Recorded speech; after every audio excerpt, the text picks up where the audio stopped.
Welcome back to another Monday Motivation Moment with Terry Ann.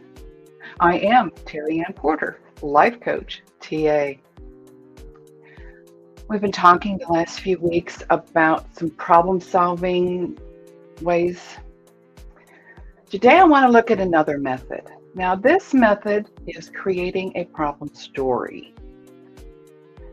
In it, it's not like our math problems where we tried to figure out train leaving station A and station B and where to meet it in the middle. It's not that complicated. Think kind of like the stories that are for children. When the children read a story, they notice that there's a problem and they see how it is worked through at the end. They don't even know we're teaching them that at that time. Shh, don't tell. Let's use that same format to look at a problem that we may have.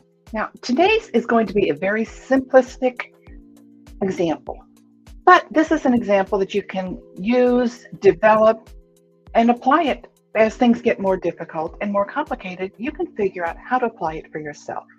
And that is turning your problem into a story. Now, the first thing you need to do is identify the problem. What exactly is it? Has something quit working? Is something missing? State the problem in sentence format.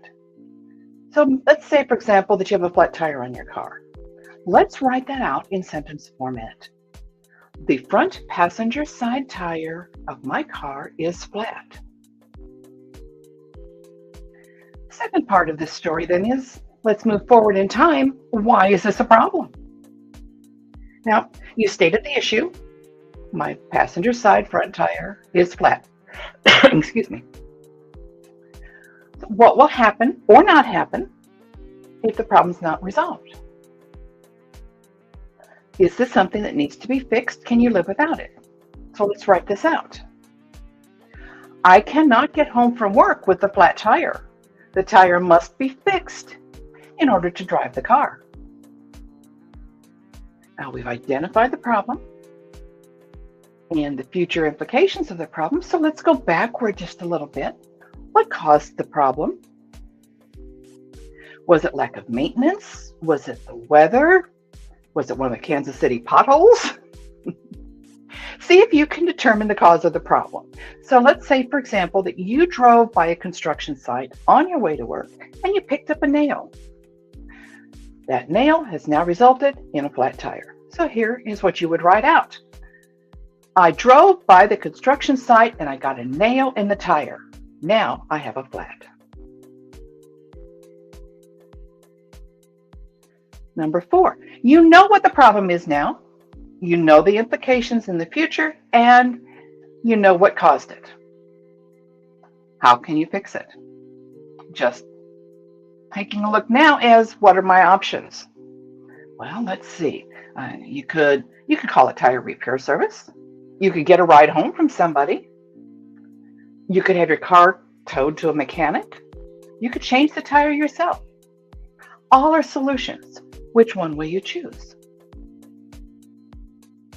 You can then write out, I have a spare tire. I will change it out. Now the 5th one, how are you going to prevent this from recurring again? Well, one way would be to avoid that area in the future. So you could write out, I will take a new route to work until construction is complete. So let's retell this story. I'm going to use a few different words. Let's see how it goes together. When leaving work today, I found my passenger front side tire to be flat. This must be resolved or I will be unable to go home. It looks like I ran over a nail when I drove through that area of construction on Main Street. I have a spare. I will put the spare tire on the car and I will be able to return home. I must be sure to stop by the tire repair shop on the way home to leave this one so that it may be fixed. I think I will use a different route to work until that construction is complete to avoid another flat. What do you think?